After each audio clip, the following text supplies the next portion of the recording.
गुरुर्ब्रह्मा गुरुर्विष्णु गुरुर्देवो महेश्वरा गुरु साक्षात् परब्रह्म तस्मै श्री गुरुवे नमः।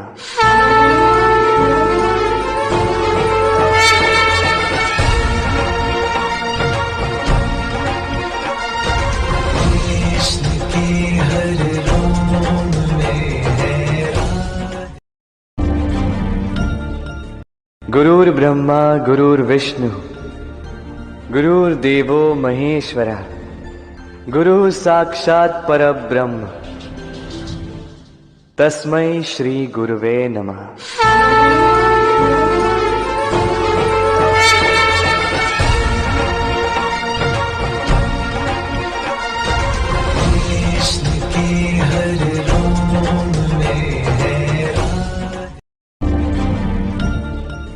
गुरुर्ब्रह्मा गुरुर्विष्णु गुरुर्देवो महेश्वरा गुरु साक्षात् परब्रह्म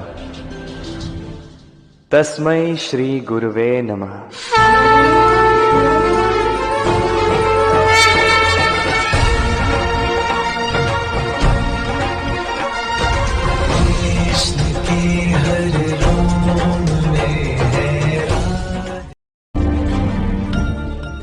गुरुर्ब्रह्मा गुरुर्विष्णु गुरुर्देवो महेश्वरा गुरु साक्षात् परब्रह्म तस्मै श्री गुरुवे नमः।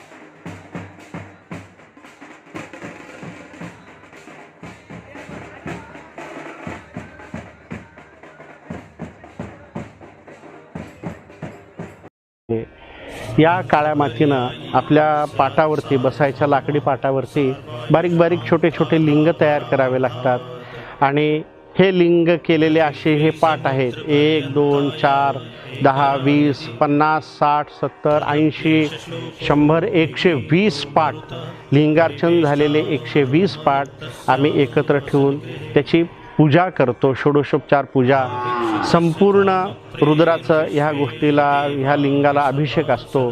आम्ही बेल मागवतो विधीपूर्वक या बेलानं फुलानं या लिंगाला अर्पण केलं जातं। बेल फूल विधीपूर्वक मंत्रपूर्वक या लिंगार्चनावर वाहिले जातात।